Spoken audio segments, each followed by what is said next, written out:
Welcome to episode 9 of the Dude Ranch podcast.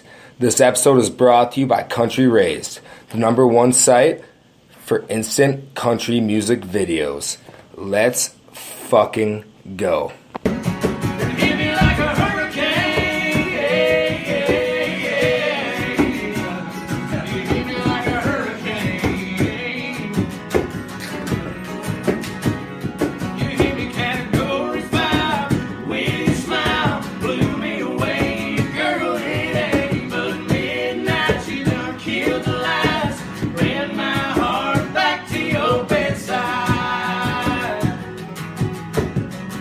I can't hit that. Acapella right here.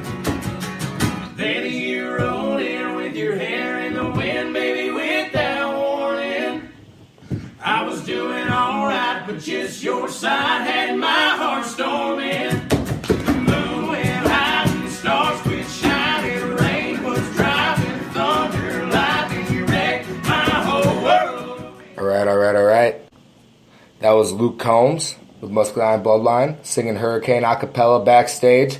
Sometimes you need a little bit of an uplifting song in the time of dire straits that we're in right now. Speaking of hurricanes, we have hurricanes in Texas, Florida, affecting families everywhere. And sometimes you need a podcast like this to kind of try to make a difference in the world. That's what we're trying to do here. We're trying to make a difference in the world. I'm surrounded by beautiful people right now. To my right, I have Sean motherfucking Jones. Say what's good. Saw, dude. To his right, Jim Thompson, the Dark Prince himself, the Satanist church leader of this podcast. How are you doing today, Jim? Very well, very well. To his right, we have Hunter Breinig, a punter trying to make it into the NFL, struggling through the semi-pro ranks, but punting very well at the same time. How are you doing today, bro? I'm doing amazing. To his right, we have a very special guest today. A woman that's a videographer. She's honestly an artist of the art of filming country music videos. Becca Heup, how are you doing today? I'm doing great. It's good to be here. And last but not least, we have Mason Anklam right here. I got the Mason Anklam Show featuring the Raging Rednecks. Let's give myself a little bit of a round of applause. I really hope you do. I do this for the people. I love you guys. All right, so we have a lot of current events going on right now, and the thing that's struck the biggest chord in everything that I go through on social media, between Twitter, Facebook, Instagram, everything, Jim Carrey is back in the news once again. He was recently at Fashion Week, and he put on quite a splash. And before we get into it, I'm going to play a little sound clip from his interview at Fashion Week, so the listeners can all get a little bit basic understanding what we're going to talk about right here. So here we go. Fasten your seatbelts. A lot of fashion weeks. This is the first time I've run into Jim Carrey. Wait, tell me, is it true you're wandering the streets? You need a date to the party? What's up? No. I'm doing just fine. I just, there's no meaning to any of this. So I wanted to find the most meaningless thing that I could come to and join, and here I am. They're I celebrating. mean, you got to admit it's completely meaningless. Well, they say they're celebrating icons inside. Celebrating Do you believe icons, in boy, that is just the absolute lowest aiming, possibility that we could come up with. It's like icons. Do you believe in icons? I don't believe in personalities. I don't believe that you exist, but there is a wonderful fragrance in the air. You don't believe certain icons have the power to make change, to think differently, to be bold, to inspire others? Artistry? You're one of them. On the good foot. Ha! Yeah. You shut her down now. Yeah, no, I don't believe in icons. I don't believe in personalities. I believe that peace lies beyond personality, beyond invention and disguise, beyond the red S that you wear on your chest that makes bullets bounce off. I believe that it's deeper than that. I believe we're a field of energy dancing for itself. And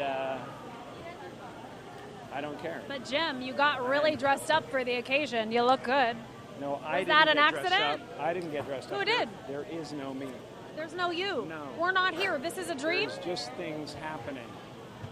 there are clusters of tetrahedrons moving around together. Okay. Yeah. So what's happening in our world right now? Because there is a lot of news that actually is relevant that's not that Here's uplifting. the thing. It's not our world. None That's of this the is key. real? Nope. So you're just passing We don't through. matter. We don't matter. Oh, wow. There's the good news. Okay.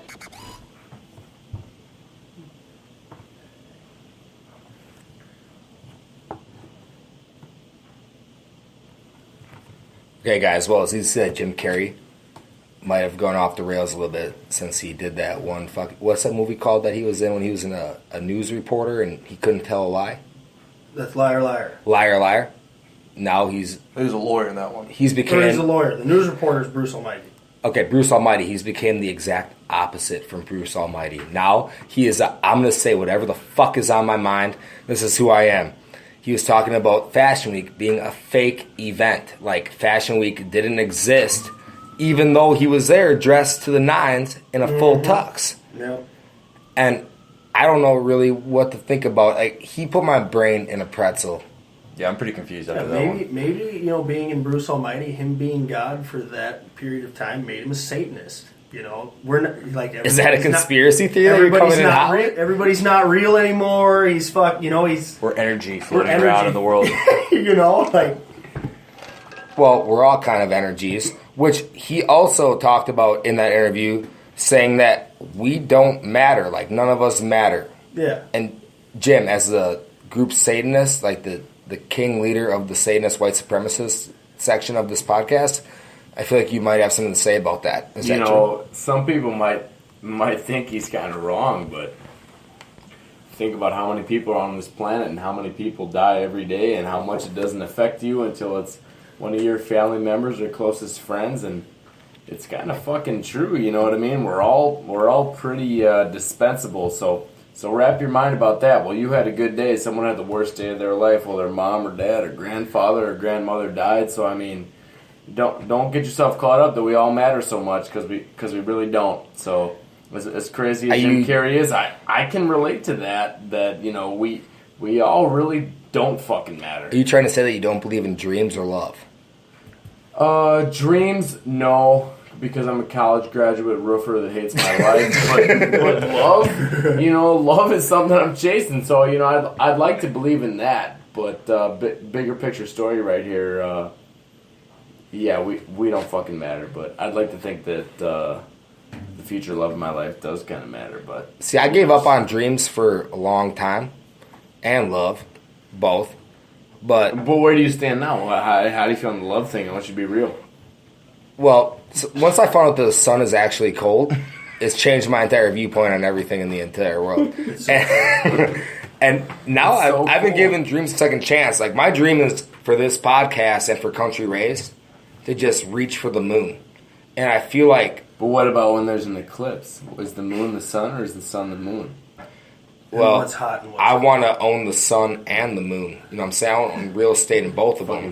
You want to be like Jim Carrey and Bruce Almighty. What I'm saying is I want to own the south when it's hot, and I want to own the north when it's cold. I want fucking total domination of this bitch. I just want to own Jennifer. I kind of want the north when it's hot and the south when it's cold. Plot twist. Know what I'm saying? Yeah. Well, yeah, I get that. But he also doesn't believe in icons. Have you guys ever had heroes? Like anyone that you've looked up to? Jim Carrey obviously doesn't believe in icons. See, maybe at his viewpoint, no, because he's an icon to people. He doesn't.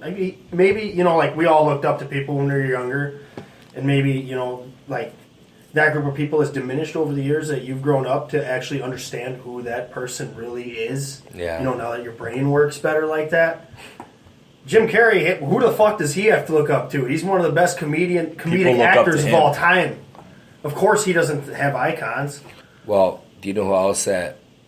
Not that we're changing topics here in a weird type of manner, but speaking of icons, Troy Gentry passed away this past week in a helicopter crash. R.I.P.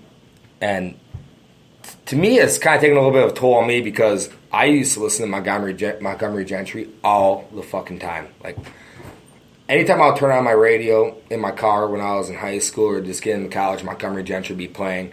It was a consistent. And now I mean, they've faded off a little bit in the past, a few years. But those songs are timeless in, like, the country landscape. And I want to know your guys' thoughts on Troy Gentry. You guys saw him, like, recently, like 2 months ago. Yeah, I don't want to hit him from a dark point of view here. I'm a big Montgomery Gentry fan. But from, like, a different light than from what everyone else is probably going to hit. I was actually at their concert with a couple of my buddies and my ex-girlfriend at the time, and she was dancing like a fucking idiot up against one of the pillars. And, like, when I say fucking idiot, I mean, like, what are you doing? Bands to make her dance. This isn't like fucking EDC. This is a Montgomery Gentry concert, you know what I'm saying? So, like, it was one of the bands she really liked, so, now that he's fucking gone, rest his soul, like, I'm glad that no other man will have to experience her dance like a fucking dumbass at another concert. Before you guys pitch in, there's something that I want to say that I've been thinking about with Troy Gentry, is that if I can accomplish half the shit that he's done in his life, I'll be a happy man, man. He made so many people happy. All the concerts that he's played, can you imagine making hundreds of thousands of people happy over a span of the year on a tour? Yeah, well, he probably was. Shout out to Wheeler Walker Jr. He might be the pussy. I'm pretty sure he was a happily married man, but if he wanted to, could have been the Pussy King. Yeah, he could have beat out Wheeler Walker Jr. Troy Gentry is a good-looking dude. My dick in your mouth, put your finger in my butt. You know what I'm saying? Troy Gentry was a dilf. That's for fucking sure. Good-looking guy. But, man, can you imagine, like, going on stage, feeling those butterflies when you walk up there? There's thousands of people in the fucking stands watching you, waiting to hear you sing. And that feeling that you give them, maybe they had a shitty week, maybe they had a good week. Maybe you're going to enhance that person's good week. Maybe you're going to enhance that person's bad week and turn it into like a mediocre week. Either way, Not as bad, yeah. Exactly. And I feel like he had such a big impact. And you can tell on Twitter between like all the country stars that were tweeting about Troy Gentry's death that he definitely had an impact on everyone. And if you guys have any other honestly, you know what this is? This is this generation's Leonard Skinner. This is what it is. Montgomery Gentry? Yeah. I can see that. Yes, I dying agree. in a fucking air crash. That's a fucking good point. Am I right? This is this generation's Leonard Skinner. Yo, Troy I was kind of thinking this is the next generation's Black Hawk Down. You know what I'm saying? Fucking, you don't know what you're gonna get, a soldier going down or a fucking cowboy going down. Either way, twisters. Get ready to survive. He didn't. Ronnie Van Zant died in his jet. This is just as similar. It's a very similar story. Now it's gone. It's all gone. Well, fucking Aaron Hernandez. Gone forever. Guys, we all don't have money to pay for jets. No, not yet. We don't. Thank but God. what we do have money to buy is Kessler whiskey. If you go to your local gas station, go to the liquor aisle, you'll see a bottle of Kessler whiskey. You'll see Uncle Julius Kessler on the front of the bottle. If you want to have a good time, for $9.55, go to your local gas station, get inside of a bottle of Kessler whiskey, and embrace the grind. Mitchell Tenpenny, Bass Like That, take us into the break. Just a day out on the lake. Yes, sir. Last weekend, I went fishing with my buddy and his new girlfriend. What I thought wouldn't be a good time, I figured she'd complain and get hot and whine. But I stared at that pretty little gal just standing right there. Though I tried not to let him see, but good Lord have mercy on me. Talk about a great view down by the water, reeling it in, got me real hot and bothered. I knew she set the hook when I heard it splash.